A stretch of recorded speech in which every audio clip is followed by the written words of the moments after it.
Hello tout le monde! Aujourd'hui, on se retrouve pour une nouvelle revue lecture.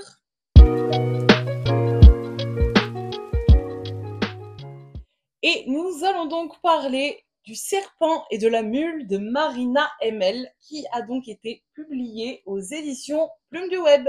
On est donc sur une dark romance, donc c'est pour un public majeur et averti. Je ne le répéterai jamais assez, mais on fait attention à ce qu'on lit. On lit les trigger warnings, etc. pour faire attention à soi, tout simplement. Il y a pas mal de trigger warnings, hein, notamment violence, torture, viol, harcèlement, etc., etc., meurtre aussi, accessoirement. Ça parle de cartel, ça parle de drogue, donc voilà, c'est une petite tambouille qui à la fin est assez sympathique, mais il faut quand même faire attention. Voilà, il faut être conscient et consciente de ce qu'on peut retrouver dans le livre. Donc voilà, vous serez prévenus. Dans tous les cas, honnêtement, est-ce qu'il y a vraiment quelqu'un sur Terre qui ne l'a pas lu? Je ne sais pas. Encore une fois, j'arrive toujours après la guerre. Non, mais plus sérieusement, c'est vrai que c'est un des, comment dire, des best-sellers. Je ne sais pas si on peut appeler ça comme ça, mais en tout cas, c'est un des livres les plus connus chez Plume du Web. Donc voilà, il fallait vraiment que je le lise. En plus, l'histoire avait l'air super cool. Il est vraiment très très beau. J'ai bien aimé la plume de Marina. J'ai eu l'occasion de la rencontrer au, au salon Romance Fever à Vendargue. C'était très chouette. Elle est très gentille, très mignonne. Donc voilà, je suis très contente du livre, de ma rencontre avec Marina. Donc voilà, c'est que des notes positives. Pour ce qui est du résumé, alors nous allons donc suivre l'histoire de Camila, qui est une jeune brésilienne qui fait des études et qui vit seule avec sa maman et son petit frère dans les quartiers, dans les favelas au Brésil. Il s'avère que son frère va contracter une dette auprès du chef du cartel le plus connu, le plus gros, le plus important du Brésil. Et pour lui éviter de se faire tuer, tout simplement, elle va donc devoir faire la mule pour ce fameux chef de cartel qui n'est d'autre que Pedro, il s'appelle Pedro, mais il est surnommé le serpent, pour X et Y raison. Et elle va devoir donc faire la mule pour lui et elle va être embarquée dans ce monde de drogue, de cartel, de violence auquel elle a toujours voulu s'éloigner le plus possible et finalement elle va rentrer dedans complètement. Et évidemment, c'est une dark romance, il y a le mot romance, donc il va y avoir une certaine tension entre Camilla et Pedro. Et comment vous dire que si en ce moment c'est la canicule, ne lisez pas ce livre parce que sinon vous allez avoir encore plus chaud. On est donc sur une dark romance très mafia, un petit peu le stéréotype de la mafia d'ailleurs, mais bon, encore une fois, nous on adore les stéréotypes, ça nous pose pas de soucis. Pedro, voilà, vraiment là, il fait 32 dehors, 32 que dis-je, chez moi je pense qu'il fait plus que 32 d'ailleurs. Mais lui, il est au moins 50 degrés, hein, vraiment. Hein. Alors, pour ce qui est de mon avis, bon déjà, je vais spoiler, enfin spoiler mon propre avis. J'ai adoré, c'est un banger. Voilà, hop là, comme ça, on peut écarter ça. Voilà, il est génial, il est magnifique, il est super. La plume de Marina est très très très très chouette. Franchement, j'ai trop aimé l'univers. C'est la première dark romance. Non, c'est pas la première dark romance que je lis, mais dans l'univers mafia, j'en avais jamais lu parce que c'est vrai que j'avais un peu peur toujours que ce soit un peu trop stéréotypé, mais bon, je me suis dit allez, je vais me lancer. J'adore Plume du Web, donc il fallait que j'essaye et franchement, j'ai pas été déçue, hein, clairement. C'est une pépite, j'ai trop kiffé. On est plongé dans l'univers à 100%, donc l'univers voilà des cartels, de la drogue, de la violence, la torture, etc. Marina ne lésigne pas sur les détails, hein, clairement. Après, c'est ce qui fait aussi le charme du livre, c'est qu'il y ait beaucoup de détails, que ce soit vraiment très immersif. Donc c'est vrai il y a des scènes qui sont un peu dures, on va pas se cacher. Donc voilà, il faut être averti. Mais si vous aimez les dark romance et si vous aimez le côté mafia, etc., franchement, vous ne pourrez qu'aimer ce livre, hein, clairement. J'ai bien aimé que ça se passe au Brésil, parce que c'est vrai que c'est un monde qu'on voit de loin, notamment dans les séries, etc.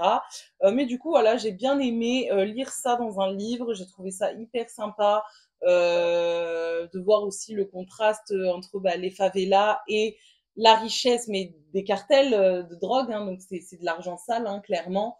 Mais c'est très bien écrit, c'est très bien contrasté. Franchement, j'ai vraiment apprécié découvrir un peu plus cet univers tout au long du livre et il est vraiment très chouette, très bien écrit. On s'imagine vraiment bien toute la misère qu'il peut y avoir dans les favelas et cette envie de les quitter que Camilla raconte tout du long du livre. Elle veut partir aux États-Unis pour sauver sa famille de la drogue, clairement, parce que son père faisait partie de ce cartel et il en est mort. Donc voilà, c'est vraiment une ambition qu'elle a de partir du Brésil pour une vie meilleure. Et elle se retrouve finalement mêlée à tout ça quand même. Et c'est un peu ironique, hein, mais c'est ça qui fait aussi le commencement de l'histoire. Et la haine qu'elle voue à ce cartel est vraiment très présente pendant beaucoup de temps dans le livre, hein. Mais elle arrive quand même dans ce monde qui, eux, sont vraiment un peu déconnectés, on va dire. C'est une grande famille. Et elle se retrouve au milieu de ça, au milieu d'humains, hein. C'est des humains qui travaillent dans ce milieu-là. Et en fait, elle va se rendre compte que c'est pas tous des enfoirés, on va dire. Mais, même s'ils ont des côtés pas cool, on va dire. Mais du coup, voilà, elle va quand même se créer sa place au sein de cette famille. Et après, après, je vais pas vous spoiler le livre, hein, mais il va se passer tout plein de choses. Et à savoir est-ce que elle va finalement apprécier vivre là-bas ou si elle va quand même vouloir partir. Je vous laisse lire le livre pour le découvrir. On retrouve beaucoup de tensions dans ce livre, donc entre Pedro et Camilla. Évidemment, c'est les deux protagonistes principaux. Voilà, on est quand même sur une dark romance, hein, donc on sait toujours à peu près à quoi s'attendre, c'est le but. Donc voilà, on a un enemies to lovers, si on peut dire ça comme ça. Donc Camilla, elle le déteste et lui au début, pour lui c'est juste une nulle qui est bonne, clairement. Il veut juste la taper, quoi, parce que lui c'est vraiment le mec insensible qui est juste là pour faire du fric et pour niquer, quoi. Avec un petit peu de vulgarité.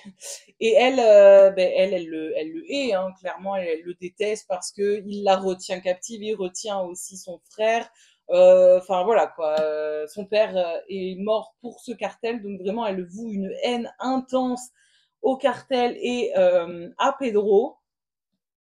Mais elle le trouve beau gosse, clairement, quand même. Donc, il y a ce côté haine et ce côté tension qu'on adore. Voilà, le Enemies to Lovers, moi, c'est vraiment ma trope préférée.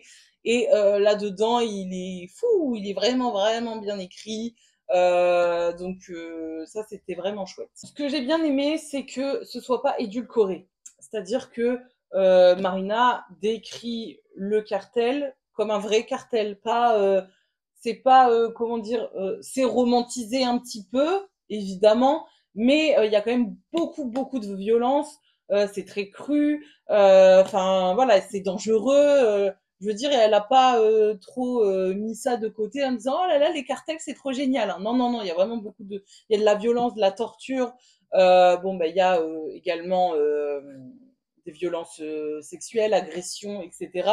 Donc voilà, c'est pas tout rose. Ça idéalise pas la mafia, pas du tout.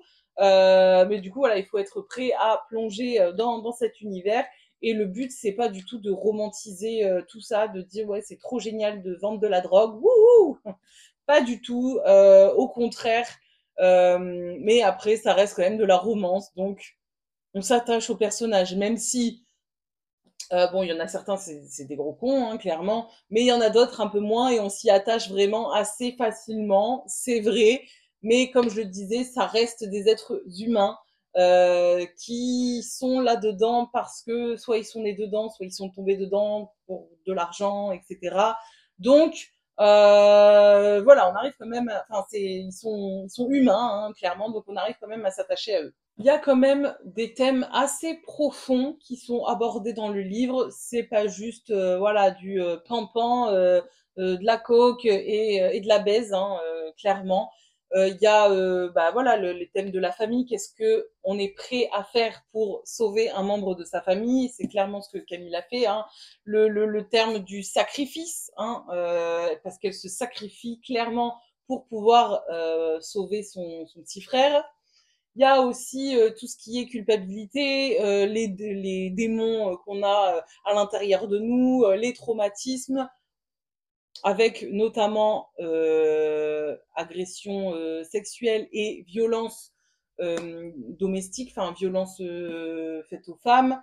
Donc voilà, il y a quand même des thèmes assez lourds. Ça fait un petit mélange et parfois il y a des passages qui sont assez durs, on va pas se cacher. Outre la torture qui concerne le cartel, personnellement, j'arrive un peu plus à me détacher parce que ça me dérange pas de regarder des films. Enfin, ça me dérange pas. Je suis toujours un peu, mais ça me touche moins, on va dire. Mais c'est vrai qu'il y a une dimension quand même avec, bah voilà, tout, autour de Camilla qui a vécu des choses pas faciles. Et ça me touche vachement plus. Donc voilà, mais ça c'était vraiment chouette, je trouve, d'aborder ce genre de thème parce que du coup ça apporte une autre dimension au livre et c'est vrai que c'est une dark romance, mais j'ai trouvé que elle était pas, enfin comme certaines dark romances que j'ai pu lire où c'est vraiment juste il n'y a pas d'autres sujets, etc. Là, ça, il y a quand même une réelle histoire, donc j'ai trouvé ça vraiment, vraiment très sympa. Pour ce qui est de la relation entre Camilla et Pedro, on est sur quelque chose de très, très, très intense, de brutal au début du moins. Voilà, de pas trop conventionnel, si on veut dire ça. Voilà, on n'est pas sur une petite romance bien sympathique, hein, mais bon, c'est une dark romance, on s'attend quand même à avoir une relation entre les deux protagonistes un petit peu toxique, hein, on va pas se mentir. On est donc sur de l'affrontement, des joutes verbales, de la tension palpable, tout ce qu'on aime quoi dans une dark romance. Il y a beaucoup de provocations aussi, on va pas se mentir. Camilla est très provocante, très provocatrice. Oh non, non, je suis pas sûre qu'on dise ça. Bon bref, c'est pas grave. Et il y a la notion de c'est pas bien, mais j'en ai quand même envie. Enfin voilà, un peu le petit classique hein, qu'on adore lire, qu'on adore retrouver dans beaucoup de livres, dans beaucoup de relations entre les protas. Voilà, c'est un peu cliché parfois, mais c'est bien écrit et c'est ce qu'on aime. On a donc la trope captif, si on peut appeler ça. Je sais pas si c'est vraiment une trope, mais en gros, Camilla est retenue captive au sein du cartel. Captive dans le sens, elle n'est pas enchaînée, mais bah, il y a de la pression psychologique. Donc voilà, l'autrice ne romantise pas du tout la relation. Elle montre bien le côté comment dire, très psychologique de tout ça, la violence, etc. Enfin voilà, c'est pas du tout romantisé. Hein. Enfin, oui, puisque c'est une romance, mais c'est pas caché. On va dire que tous les thèmes sont abordés et on comprend très vite que le début de relation est entre les deux est très toxique. Et en fait, on en apprend plus, voilà, sur Pedro, sur Camilla, sur leur passé, sur les traumatismes, sur les humeurs émotionnelles, etc. Elle décrit aussi pas mal la manipulation, les failles émotionnelles que les protagonistes peuvent ressentir. les limites à accepter ou non, et puis bah, enfin la violence dans tout ça, le contraste entre Pedro qui est très dur, très violent, très brutal, qui est vraiment fissuré, il a beaucoup de problèmes et de traumatismes psychologiques liés à son passé, à sa famille, à sa mère notamment. Et Camilla, qui elle a énormément de traumatismes aussi liés à une ancienne relation, à sa famille, la perte de son père, etc. Mais qui elle est très gentille, très douce, qui a envie de s'en sortir. Et en fait, on a vraiment ce contraste entre bah voilà, le chef du cartel qui kiffe faire ce qu'il fait et Camilla qui le fait bah, par obligation, on va dire. Et bah voilà, ça nous emmène à ce livre et franchement, c'est plutôt sympa à lire. Pour ce qui est des personnages, bon, bah, j'ai bien aimé Camilla, évidemment, hein, qui est voilà très douce, très gentille, qui a le sens du sacrifice, hein, clairement, parce qu'elle s'est sacrifiée pour son frère, qui a ce côté, bah, elle déteste tout ce qui est Pedro, mais elle est torturée avec le fait qu'il l'attire quand même. Donc voilà, on a un personnage qui est très torturé, qui essaye de combattre voilà ses envies, ses désirs, qui essaye de s'en sortir également dans la vie parce qu'elle a vécu des choses vraiment, vraiment, vraiment pas faciles. Et on a un personnage hyper touchant, hyper attachant, très humain. Franchement, j'ai adoré Camilla. Pour ce qui est de Pedro, bon bah lui c'est le chef BG, le stéréotype du mec qui n'a pas de cœur, qui va du coup sauter sur tout ce qui bouge, qui n'a pas de sentiments, qui n'a pas d'émotions, qui est cruel, qui torture, qui tue sans vergogne. Enfin voilà, le chef de cartel de drogue par excellence quoi. Et évidemment, petit à petit, on en apprend plus sur lui, pourquoi il est comme ça, etc., etc. Enfin, voilà, c'est le but. Ce qu'on aime, c'est avoir un personnage au début détestable, bien que très désirable, qui, au fur et à mesure, va se découvrir, on va en apprendre plus, et ben, on va s'attacher en se disant, ah, mais s'il est comme ça, c'est pour ça. Voilà, des trucs comme ça, c'est mon kiff. Et après, on a des personnages secondaires vraiment assez sympathiques. Notamment, ben voilà, on a le petit frère de Camilla qu'on retrouve quand même beaucoup. On a le frère de Pedro aussi, qui est un personnage assez important, bien que secondaire. On va avoir Sonia et Alex qui font partie du cartel, mais qui vont se lier d'amitié avec Camilla, ce qui est plutôt cool. Et on retrouve également la petite sœur de Pedro. Voilà, c'est des personnages secondaires, mais qui sont quand même très présents dans l'histoire, qui apportent réellement quelque chose. On en apprend un peu plus également sur leur vie, sur leur psychologie. Ils ont leurs petites histoires de leur côté, et des fois on en a certains passages. J'ai trouvé ça plutôt chouette parce que voilà, ça apporte un petit peu plus de légèreté à l'histoire, et c'est toujours appréciable. Alors, maintenant, on va passer au point positif, point négatif, et je vais donner ma note.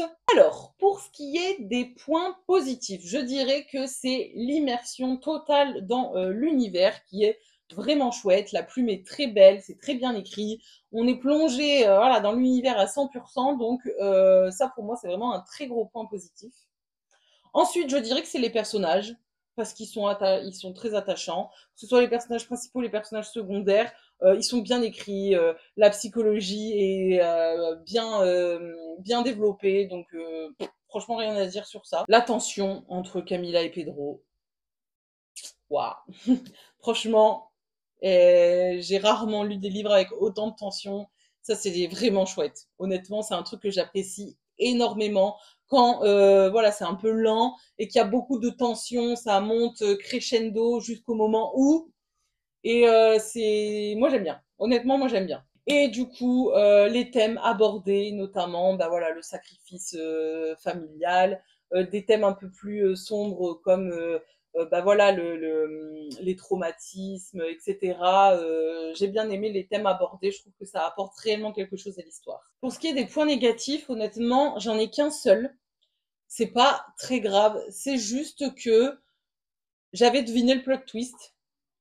Et on va dire que, à mon sens, c'est quand même assez facile entre guillemets. L'intrigue est chouette, hein, mais c'est vrai que vers la fin, c'est assez facile à deviner. Honnêtement, j'avoue que j'avais vraiment deviné le plot twist. Donc ça m'a pas déçu, hein, clairement, parce que la fin est quand même très bien et le livre est très bien écrit, hein. Mais voilà, c'est un peu facile, on va dire. C'est un peu facile. Après, c'est le premier livre de Marina, si je me trompe pas. Donc, enfin, honnêtement, on lui en veut pas, hein. Le livre est quand même extra, donc c'est pas très grave. C'est juste que bah voilà, pour moi, c'est un petit point négatif parce que j'ai pas eu le ah, j'ai pas été bluffée quoi. Donc voilà, petit point négatif, mais sinon ça reste quand même un super livre, un petit bijou, et je vous conseille quand même de le lire puisque je vais lui mettre la note de 4,90. 4,90 sur 5. C'est juste le fait que j'ai trouvé le plot twist et que j'ai pas été étonnée. Ça m'a juste légèrement déçue. Donc je peux pas lui mettre 5, mais sinon tout le reste c'est génial. Donc c'est pour ça que je mets 4,90 sur 5. Donc c'est quand même, parce que 5, hein, clairement c'est juste moi qui chipote, hein. C'est juste pour avoir quelque chose à dire, quoi. Bon, et bien voilà, on est sur la fin de la vidéo. J'espère que ça vous aura plu. Je vous remercie de l'avoir regardé. N'hésitez pas à échanger avec moi bah, si vous l'avez aimé, si vous l'avez pas aimé. Vous connaissez la chanson. Et je vous fais des gros bisous et je vous dis à la prochaine.